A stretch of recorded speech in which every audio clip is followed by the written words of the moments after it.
주실 말씀은 베드로전서 3장 16절로 18절 말씀입니다.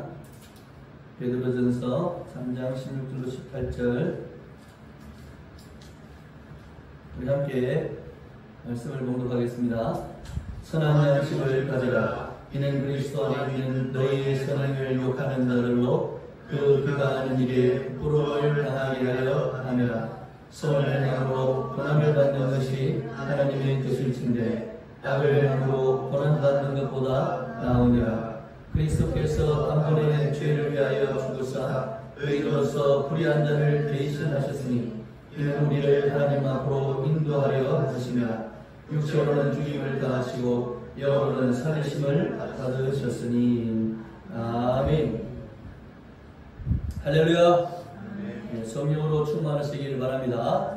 양신의 열매를 평생 우리 한 달 동안 묵상했는데 평생 아름답게 맺어가시기를 바랍니다. 저는 양신의 열매 이제 마지막 시간을 맞이하면서 그리스도인의 이 선함의 아름다움이 뭘까? 어떤 선행이 가장 아름다울까? 그런 생각을 해봤습니다. 그래서 어떤 양선의 모습이 성령의 충만으로 이루어지는 것일까? 그런 생각으로 오늘 말씀을 함께 나눴으면 좋겠습니다. 그래서 오늘 설교의 작은 제목은 선한 양심과 행동으로 양선의 열매를 맺자. 이렇게 예수 믿고 예수의 사람으로 살아간다는 것은 세상 사람들도 인정하는 삶을 살아야 된다는 의미이기도 합니다. 그렇죠? 그래서 예수 믿는 사람, 그리스도인 이렇게 부르는 명칭은 어떤 이미지를 가집니까? 선한 이미지를 가지죠. 예수 믿는 사람, 목사, 집사, 권사, 장로 이러면 선한 이미지를 가지는데 현대 사회는 뭡니까? 선한 이미지보다는 조금 불쾌한 이미지. 그러니까 참 어떻게 보면 현대의 그리스도인들이 참 잘 못하고 있다. 교회들이 참 잘 못하고 있구나. 이런 생각을 우리가 해볼 수 있습니다. 근데 과거 한국 기독교는 어땠는가? 여러분 일제시대 초기만 해도 한국의 전체 교회 성도들이 20만에 채되지 않았습니다. 그러니까 굉장히 작은 숫자였습니다. 전체 인구에. 근데 여러분이 알다시피 1907년 부흥의 사건 아시죠? 그죠? 그 사건이 일어나고 전국적으로 복음이 전파되기 시작했고 복음이 한국에 아주 편만하게 펼쳐지기 시작했습니다. 근데 그렇게 된 이유가 어떻게 1907년에 부흥의 역사가 출발했냐면 여러분도 역사를 좀 아시겠지만 그 부흥의 출발점은 회개의 역사였습니다. 어떤 회개였냐니까 그때 한국교회 장로님이 설교를 하면서 자기가 친구가 죽을 때 친구가 자기의 재산을 맡겼습니다. 자기의 가족들을 돌봐달라고. 막대한 재산이었다고 그래요. 그 당시 큰 돈이었다고 그래요. 근데 이 장로님이 그 재산을 받아서 어떻게 했을까요? 그 죽은 친구의 가족을 돌봐줬을까요? 제대로 돌보지 않았답니다. 그 돈을 자기가 풍부하게 쓰고 자기가 사용하고 가족들은 겨우 밥 먹을 정도만 그렇게 도와줬다고 해요. 근데 이 장로님이 장로가 되고 교회에서 설교를 하면서 이 고백을 했습니다. 저는 이런 나쁜 놈입니다. 그러니까 공개석상에서. 그리고는 그가 눈물로 하나님 앞에 회개한다고 하니까 거기에 회중들이 저희들 그 세상으로 디비진 거예요. 완전히. 어떤 현상이냐니까 성령께서 그 회중들의 마음을 사로잡으셔가지고 각자가 지었던 죄 있잖아요. 이 죄를 소리 높여 막 고백하기 시작했어요. 그리고 그 죄를 몸부림치면서 떼굴떼굴 구르고 난리가 났었습니다. 근데 중요한 건 뭐냐니까 그 당시에 선교사 있죠. 선교사들. 미국 선교사들.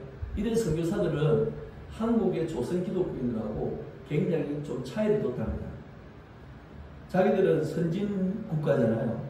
그러니까 선교사들이 조선인을 대할 때 굉장히 하대를 했답니다. 같은 기독교인인데도 성경은 같은 형제요 자매라고 가르치면서 선교사들은 실제 그렇지 않았답니다. 근데 하비 선교사라는 분이 집회를 하면서 그 사실을 고백했습니다. 나는 하나님 앞에 죄인입니다. 저는 교만했고 여러분을 무시했습니다. 조선인입니다. 그러면서 이 하비 선교사가 의사 출신인데 회개하면서 고백하는 설교를 하기 시작했습니다. 그때 성령이 역사하셨습니다. 수많은 사람들이 도둑질한 거, 간음한 거, 또 남의 거 뺏은 거, 심지어는 살인한 죄까지 고백했다. 그리고 거기서 그 고백으로 끝나지 않고 실제 자기가 지은 죄 있잖아요. 거기에 대한 대가를 스스로 치렀다. 그래서 그 장로님처럼 친구의 돈을 찾고 계지 않습니까? 그 재산을 그 친구 가족에게 가서 돌려줬다. 돌려주고 그 친구의 가족들에게 사죄했다. 제가 너무 잘못했습니다. 저를 용서하십시오. 근데 이 장로님만 그렇게 한 게 아니고 거기에 참여했던 성도들이 어떻게 했습니까? 도둑질한 사람은 그 도둑질한 걸 가져가서 갚아주고, 바람피고 가늠한 사람들은 또 가족에게 회개하고, 심지어 살인한 사람은 경찰서를 찾아가서 자수했다. 이런 엄청난 일이 그 사이에 일어납니다. 그래서 초기 한국교회 1907년의 부흥의 역사는 회개의 역사였습니다.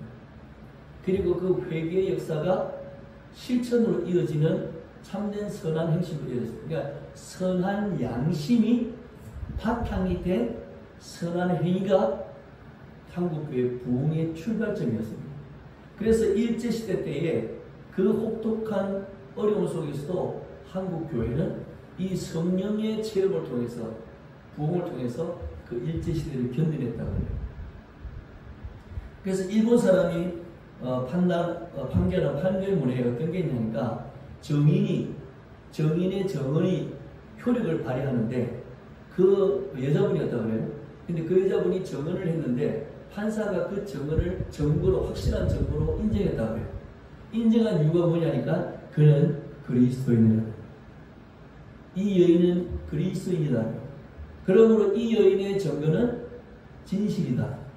이렇게 판시한 판결이 있을 정도로 그 당시에 그리스도인들이 가졌던 이 선함과 선한 양심과 이 진실함에 대해서 온 세상이 인정하는 시대가 있었다는 것. 이게 한국교회의 부흥의 출발이었다는 것입니다. 고백으로 끝나지 않고 고백한 대로 잘못에 대해서 용서를 구하고 스스로 대가를 치르는 진정한 회개의 역사가 그 당시의 역사였다는 것.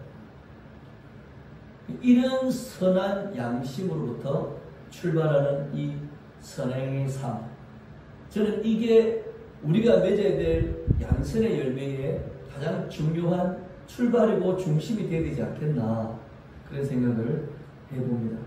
일제치하 속에서도 빛을 발했지만 해방 이후에도 더 빛을 발했습니다. 오늘 제가 여러분에게 소개할 분이 있는데 그분이 누구냐니까 최태섭 장로님입니다. 이미 돌아가셨지만 이분은 한글라스라는 회사가 있습니다. 우리나라의 최초의 유리 공장을 만든, 유리를 생산하는 공장을 만든 한국 유리의 창업자입니다. 설립자입니다. 이 설립자가 해방 당시에 만주에서 사업을 하고 있었대요. 근데 만주는 중국은 공산주의잖아요. 근데 거기에 인민재판이 벌어졌다고 해요. 그래서 인민재판대로 알다시피 어떤 재판입니까?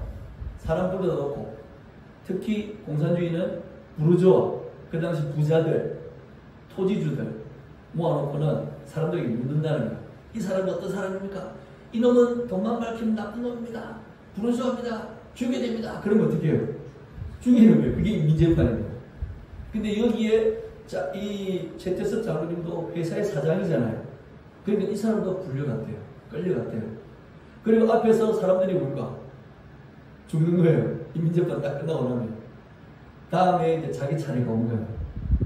그래서 자기도 그랬답니다. 아, 나는 이제 죽었구나. 야, 내 인생이 여기서 끝나는 거야. 이러고는 재태섭 장로 순서가 돼가지고 단에 탁 올라왔답니다. 그리고는 그 인민재판을 주도하는 사람이 물었답니다. 군중들에게. 이 사람은 어떤 사람입니까? 라고 물었대요. 그러니까 사람들이 갑자기 조용하더래요. 군중들이. 그러면서 어떤 한 사람이 손을 들고 중국인 이렇게 말했답니다. 이분은 우리 집 형편이 어려울 때 아이들을 학교와 병원에 보낼 수 있도록 도와준 분입니다. 그 사람이 입을 탁 여니까 주변의 사람들이 서로 손을 들고는 이 사람은 참 좋은 사람입니다. 라고 얘기를 해줬대요. 이 사람은 살렸으면 좋겠다. 그래서 전신받고 그때 그 부자들이 다 죽는데 자기는 뭐요? 살았다. 이분의 회사의 창업 정신이 뭐냐면 회사 전체 이윤의 20%를 사회에 환원한다. 라는 여러분 굉장한 겁니다. 전체 이익의 20%를 환원한다는 건 그러니까 회사 운영하는 그리스도인 중에 11조 하는 게 어려워 손을 달달달 떠는 기업 중에 얼마나 많아요. 예? 11조 하는데 손 뜨는 사람이 사회환원 하겠습니까? 못합니다. 근데 이분은 뭐예요? 20%를 사회환원했다. 이게 회사의 창업 정신이었다. 이분도 그 당시 유명한 오산학교 출신이었습니다. 조만신 장로님을 배출한. 근데 이분이 이런 말을 했어요. 기독교인이면 누구나 정직하게 살아야 될 것 아니냐. 남에게 신뢰를 받지 못하는 사람이 어찌 하나님 앞에 설 수 있겠느냐. 양심적인 기업인이 되어야 한다. 그 사건 이후 나의 경영신조는 신용과 인하단결이 되었다. 이것은 믿음과 사랑이라는 기독교 정신의 또 다른 표현이다. 이런 유명한 말을 하겠습니다. 이웃에게 신뢰를 주지 못하는 사람, 이웃을 하나 되게 하고 함께하는 이 인하단결, 사랑의 모습을 드러내지 못하는 사람이 어찌 하나님 앞에 설 수 있겠는가? 여러분 찔리지 않습니까? 이 재태섭 장로님을 우리가 또 생각해보고 또 부흥의 초기에 이 한국 그리스도인들의 삶을 그 선한 양심을 우리가 생각해 보면서 오늘 본문을 확인해 보려고 합니다. 여러분 오늘 본문의 첫 구절에 베드로가 뭐라고 말합니까? 선한 양심을 가져라. 여러분 선한 양심은 하나님에 대해 자신이 알고 있는 바와 같이 그 하나님을 알고 있는 바를 일관되게 살아내는 겁니다. 그게 선한 양심입니다. 하나님 앞에서 드러나는 성실함, 온전함 이런 것들이 선한 양심입니다. 여러분 세상 사람들도 양심이 있어요 없어요? 있죠. 양심대로 산다 그래요. 근데 그리스도의 양심은 어떤 양심입니까? 그리스도의 양심은 선한 양심입니다. 왜 선한 양심이냐? 성령에 의해 변화된 새로운 양심이기 때문에 그렇습니다. 아멘. 그래서 저와 여러분은 성령으로 말미암아 새로운 양심을 받은 거예요. 그게 성경이 말하는 선한 양심입니다. 그러니까 한마디로 말하면 성령으로 새롭게 된 양심이 성령의 인도와 동행을 통해서 판단하고 결정하고 행동하는 것. 그게 성령이 우리에게 주신 새롭게 하신 선한 양심이라는 거예요. 아멘. 그래서 사도 바울도 선한 양심에 대해서 여러 말씀을 했습니다. 사도행전 23장 1절에 보니까 여러분 형제들아 오늘까지 나는 범사의 양심을 따라 하나님을 씁니다. 그리고 24장 16절에 보니까 나도 하나님과 사람에 대하여 항상 양심의 끄림낌이 없기를 힘쓰다. 그리고 디모데에게 이렇게 말했습니다. 디모데야 내게 이 교훈으로 명하노니 전에 너를 지도한 예언을 따라 말씀을 따라 그것으로 선한 싸움을 싸우며 믿음과 뭘 가지라? 착한 양심을 가지라. 근데 어떤 이들은 이 양심을 버렸다는 거예요. 그래서 어떻게 됐어요? 믿음에 관하여 파선하였다는 거예요. 그 파선한 사람의 이름을 그 뒤에 이렇게 열거하고 있어요. 선한 양심, 성령으로 새롭게 된 양심을 지키는 사람과 버리는 사람, 중요한 차이죠. 그래서 양선의 열매를 맺는 가장 중요한 방법은 뭐냐? 뭘 유지하는 걸까요? 선한 양심을 유지하는 것. 완전히 새로워진 중생한 이 선한 양심을 여러분이 성령으로 지켜내고 또 성령으로 열정적으로 그것을 실행해 나가는. 그래서 여러분, 우리가 선한 양심이라는 내면적 출발이 없으면 선한 열매라는 이 양선의 열매를, 외면적 열매를 맺을 수 있습니까? 맺을 수 없습니다. 우리가 내면적 선한 양심이 있어야 외면적 양선의 열매, 선한 열매를 맺게 됩니다. 자, 근데 선한 양심을 가지고 있지 않는데 밖으로는 선한 행실처럼 나타난다? 그건 뭐예요? 그럼 100% 거짓입니다. 그렇죠. 외식입니다. 자기 자랑입니다.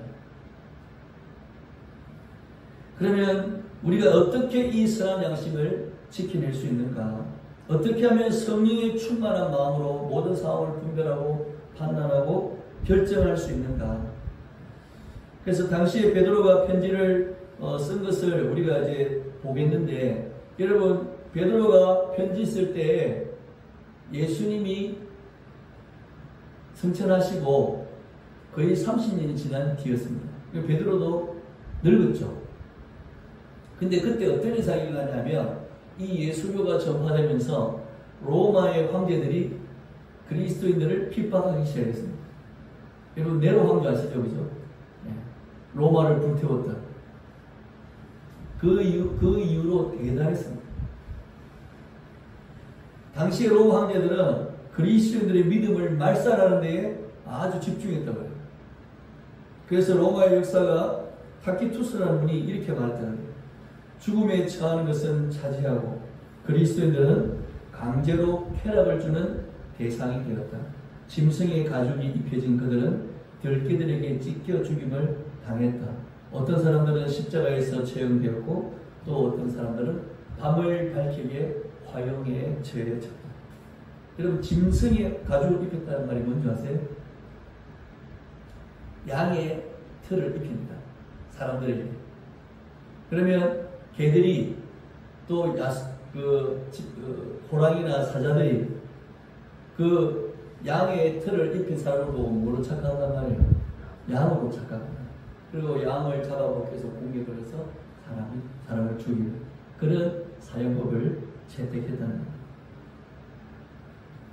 그러니까 그 당시에 아시아에 있는 여러 교회들에게 베드로가 이 편지를 보내는데, 그 당시의 성도들은 어떤 상황이냐면 이런 극한 고난과 핍박의 상황에 놓여 있었다는 겁니다. 그래서 베드로 1장 6절에 보면 여러 가지 시험을 이런 얘기를 했고, 2장 20절에 선을 행함으로 맺맞는 일에 대해서 얘기합니다. 그리고 3장 14절 17절에 의를 위한 고난을 얘기하고 4장 13절에 그리스도의 고난에 참여하라 얘기합니다. 그리고 4장 19절에 하나님의 뜻대로 고난당하는 일에 대해서 베드로가 기록을 하고 있습니다. 자, 예수 믿는 것만으로 고난의 상황에 놓이게 되는 것, 그거 여러분 좋아요, 싫어요? 싫죠? 좋아요? 예수 믿는 것만으로 고난의 상황에 놓이는 게 좋아요? 인간적으로 싫잖아요. 우리 세진이는 너무 신앙이 좋아서. 자, 근데 여러분 좀 이상하지 않습니까?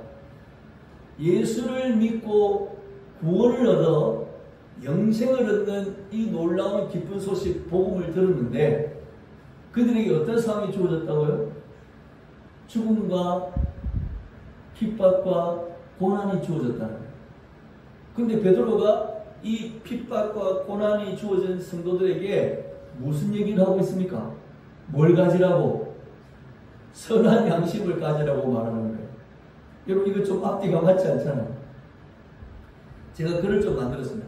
자신의 상황이 부당하고 공정하지 않고 합법적이지도 않고 더더욱 상식적이지 않는 상황에서 실제적으로 재산의 피해를 보고 자신의 삶과 가족의 삶이 깨지고 부수어지고 있는데 베드로는 지금 뭘 가지라 얘기하는 거예요? 선한 양심을 가지라 얘기하는 거예요. 여러분, 이게 말이 되는 소리입니까? 지금 그 상황에 놓여있는 성도들이 베드로가 선한 양심을 가지라고 하는 이 말에 어떤 생각을 했을까? 제가 그런 생각을 해봤습니다. 여러분이 만약에 여러분의 상황이 공정하지 않고 부당하고 합법적이지 않는 그런 상황을 당하게 되고, 여러분이 재산상 여러분의 삶에 정황들이 끼어지고 부서지는 상황이 벌어질 때 목사가 나타나서 한다는 말이 선한 양심을 가지세요. 그럼 여러분 기분이 어떻겠어요? 선하게 사세요. 목사님 뭐라 그럽니까 지금? 지금 우리가 어떤 상황인지 모르시겠어요? 그러니까 지금 이 아시아에 흩어져 있는 기독교인들의 모습과 상황과 베드로가 말하는 이 말씀이 매칭이 안 되는 거예요. 자, 이런 어려운 정도가 아니고 거의 불가능한 상황의 말씀을 베드로가 권면하고 있습니다. 이 말씀 우리가 볼 때 선한 것을 생각하고 추구하는 것은 인간으로서는 불가능하다는 걸 깨닫게 해주는 겁니다. 아멘? 그러니까 선한 양심, 선한 행위, 하나님이 원하시는 이 선한 삶의 추구, 이것은 인간적인 우리 마음과 의지로는 할 수 있다 없다? 할 수 없는 거란 걸 오늘 이 말씀 우리에게 보여주고 있습니다. 왜? 안 맞잖아요. 내 지금의 상황과 안 맞잖아요. 안 맞다는 건 뭐예요? 할 수 없다는 거죠. 그럼 무엇으로 해야 된다는 말입니까? 성령으로 해야 된다. 하나님의 힘으로 해야 된다. 오직 성령으로만 가능하다는 것입니다. 그래서 베드로전서 3장 14절에 성령의 사람은 참으로 복이 있다 말합니다. 3장 14절에 그러나 의를 위하여 고난을 받으면 뭐 있는 자니? 복이 있는 자다. 너희가 그런 고난 속에 있지만, 예수 때문에 핍박을 받고 있지만 그 고난은 너희에게 뭐다? 복이라는 거예요. 그래서 선한 양심을 가질 수 있다는 거예요. 고난이 뭐기 때문에? 복이기 때문에. 예수님도 뭐라 하셨습니까? 마태복음 5장 10절로 12절에 의를 위하여 박해를 받는 자는 뭐가 있나니? 복이 있나니 천국이 그들의 것입니다. 그리고 말씀하시죠.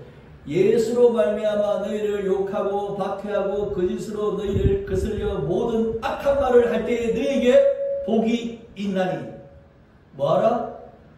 기뻐하고 즐거워하라. 하늘에서 너희의 상이 크니라. 아멘. 성령의 감동으로 하지 않으면 이 고난이 복으로 받아들일 수 없고, 복으로 받아들일 수 없는 고난을 느끼는 사람은 선한 양심을 가지는 일을 추구할 수가 없다는 겁니다. 반대로 말하면 이 고난이 성령으로 말미암아 복이라는 것이 느껴지고 하늘의 상급을 바라보게 되고 기뻐하고 즐거워하는 성령의 감동을 받는 사람만이 성령으로 인하여 선한 양심과 선한 삶을 추구하게 되는 열매를 맺게 된다는 거예요. 아멘입니까? 그래서 베드로전서 4장 14절에 이렇게 말합니다. 너희가 그리스도의 이름으로 뭘 당하면? 치욕을 당하면 복 있는 자로다. 영광의 영 곧 하나님의 영이 너희 위에 계신다. 그렇게 봤습니다.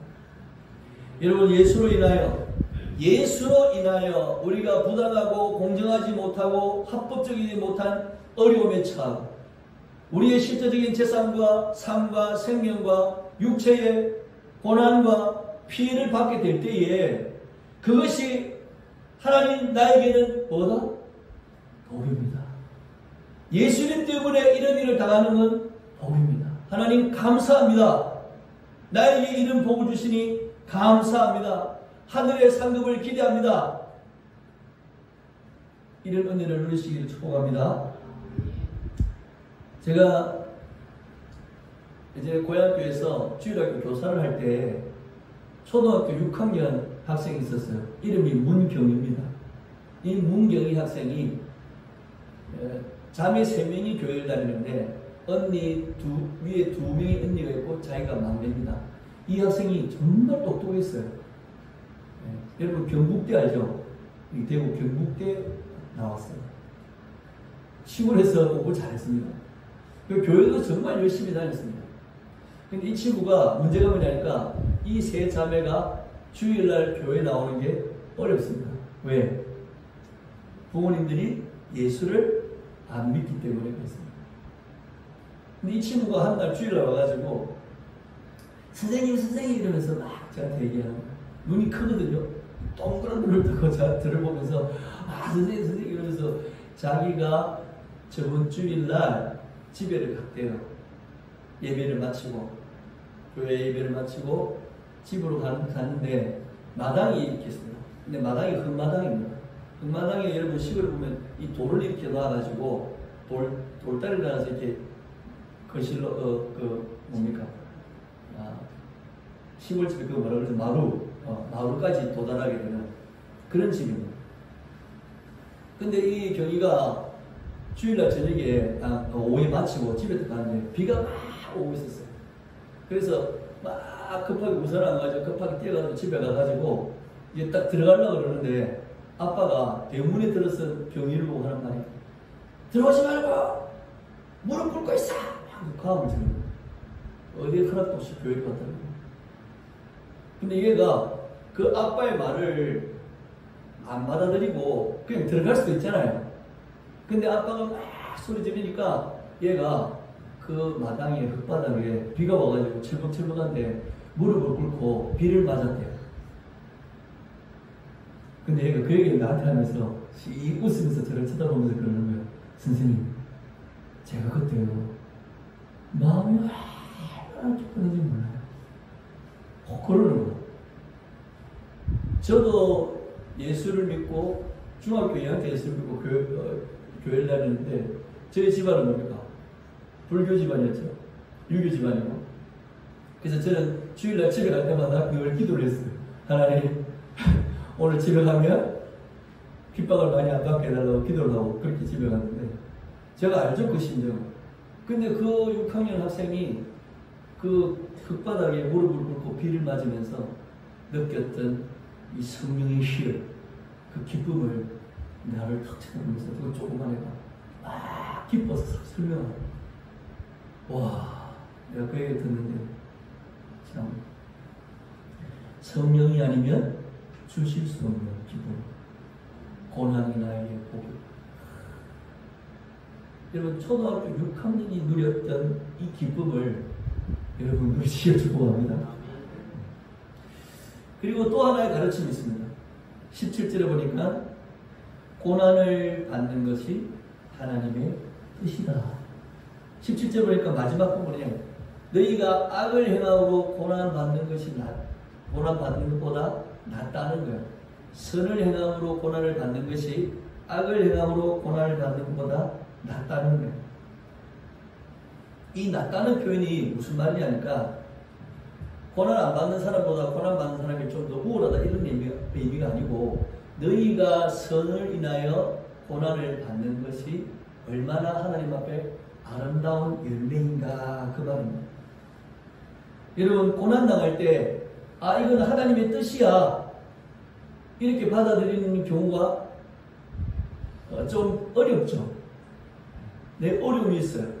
재정적인 어려움, 건강의 어려움, 삶의 어려움, 미래에 대한 어려움 있습니까? 없습니까? 있죠. 그 어려움과 고난, 그러나 예수를 믿고 살아가야 되는 나의 이 운명, 이것이 나에게 주어질 때에 그것이 누구의 뜻이다? 하나님의 뜻이다. 하나님의 뜻으로 받아들여요. 초대교회 성도들은 이 숱한 고난과 핍박을 뭐로 받아들였다고? 하나님의 뜻으로 받아들였다.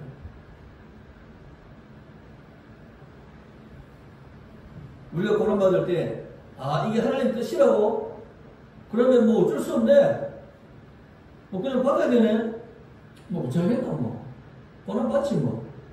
이런 느낌이 아닙니다. 아멘.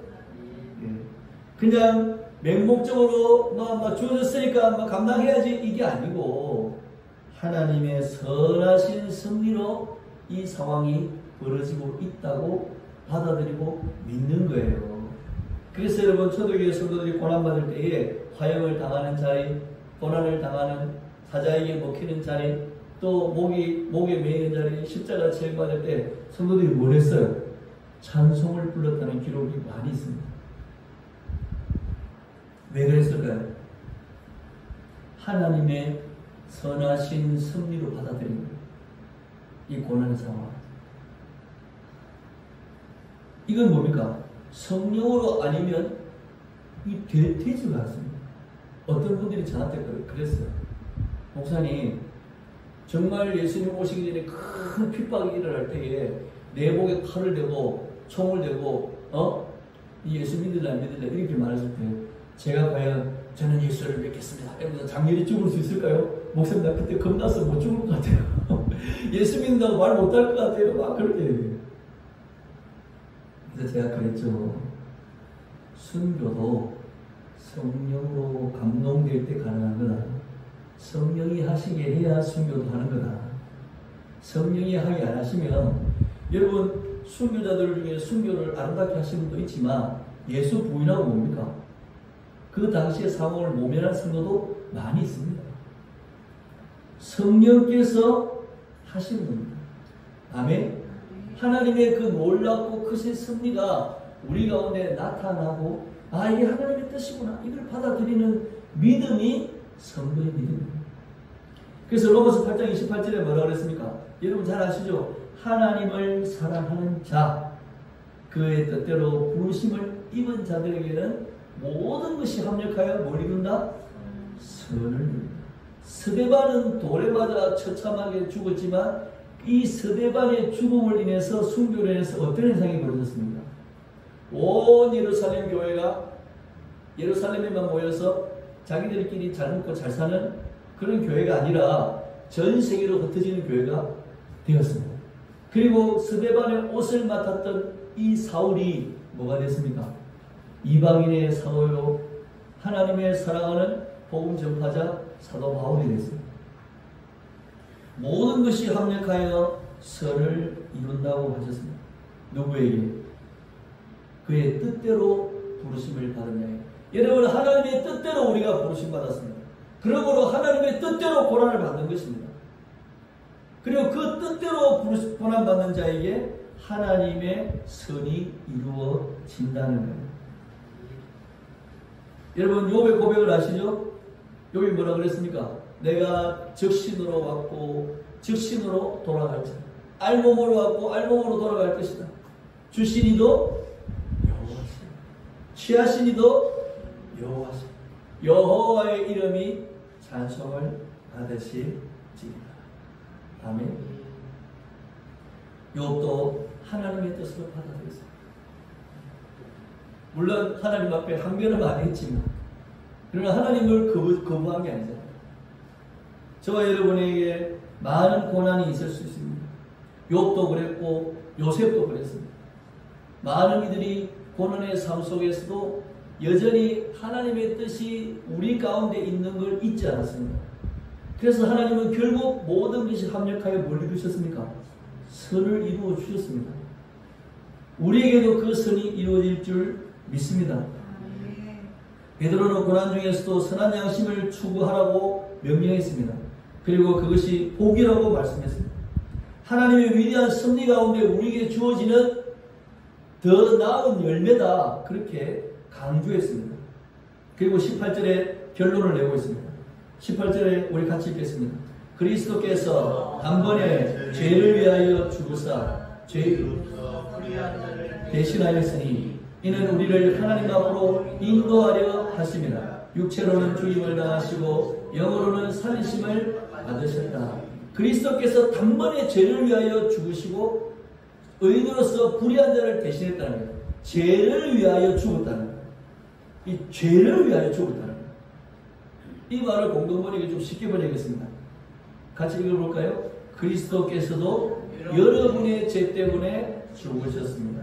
죄 없으신 분이 죄인을 위하여 죽으신 것입니다.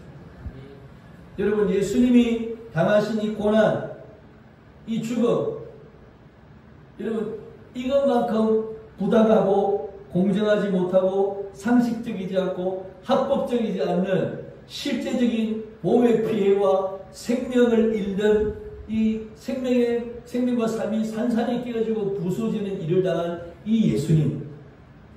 여러분, 이 예수님만큼 부당한 고난을 당하는 경우가 있겠습니까? 그러나 이 예수님도 그렇게 하시기를 기뻐하셨습니다. 왜? 누구의 뜻이기 때문에? 하나님의 뜻이기 때문에. 이것이 복된 일이기 때문에. 왜 복된 일입니까? 이는 우리를 하나님 앞으로 인도하려 하십니다. 복되게 여기고 하나님의 뜻으로 여긴 예수 그리스도의 고난이, 그 죽으심이 우리를 뭐요? 하나님 앞으로 인도하게 하셨다는 거예요. 여러분, 스데반의 죽음이 이 사울을 사도 바울로 하나님 앞으로 인도하는 역사를 나타냈잖아요. 우리의 고난이 복이요 하나님의 뜻이라고 믿고 여러분이 하나님 앞에 더 선하게 선한 양심과 선을 추구해 나가면 여러분을 통해서 사람들이 하나님 앞으로 인도되어진다는 겁니다. 아멘입니까? 여러분, 이 사실을 믿고 확신하시길 바랍니다. 그래서 우리는 고난받는 것에, 우리에게 실제적으로 피해가 오는 것에 두려워하고 근심할 필요가 없다는 겁니다. 거기서 두려워가지고 멈추면 안 됩니다. 예수님처럼 주는 고난, 실제적으로 피해를 감당하면서 주는 이 고난, 여기에 우리가 동참할 수 있어야 됩니다. 그 고난 속에서도 선한 양심을 추구하는 이 예수 그리스도의 헌신, 이 고난을 우리가 확인해야 됩니다. 그래서 여러분이 그저 고난을 복되게 여기고, 이 고난이 내게 오니까 하나님이 복 주시려는 것 같다. 이 고난이 내게 주어지니 예수 때문에 내가 이런 어려움을 당하니 이건 다 하나님의 뜻이고 결국 하나님 선하게 이루어 주실 거야 라는 것에서 멈추면 안 됩니다. 여기서 한 걸음 더 나가야 됩니다. 그래서 제가 글을 적었습니다. 같이 읽읍시다. 예수님처럼 나의 소중한 것을 내어주는 고난, 나의 삶의 실제적인 피해를 감당하는 고난으로 전진하시길 바랍니다. 아멘. 아시겠습니까? 그저 복을 받고 하나님의 선하신 뜻이요 하나님이 이루실 선을 바라보고 내게 오는 것으로, 받는 것으로 여기는 이 선함, 이 고난에 대한 선한 의식, 이걸로 끝나지 말고 어떻게 하라고요? 여러분의 소중한 것을 내어주는 고난으로 동참하시라는 거예요. 여러분의 삶의 실제적인 피해를 감당하는 고난으로 여러분 한 걸음 더 전진하셔야 됩니다. 그래서 여러분을 통해서 하나님 앞으로 나오는 이들이 뭘 보고 나오느냐? 여러분이 성공하고 돈이 많고 출세하고 사람들에게 인기를 얻는 것으로 여러분 통해 하나님 앞에 나오는 게 아니고, 여러분이 그 고난을 복으로 여기고 하나님의 뜻으로 여겨서 그 고난 가운데서도 여러분의 것을 내어줄 줄 아는 이 선한 양성의 열매를 맺는 것으로 뭡니까? 하나님 앞으로 나오는 그런 그리스도인이 되셔야 된다.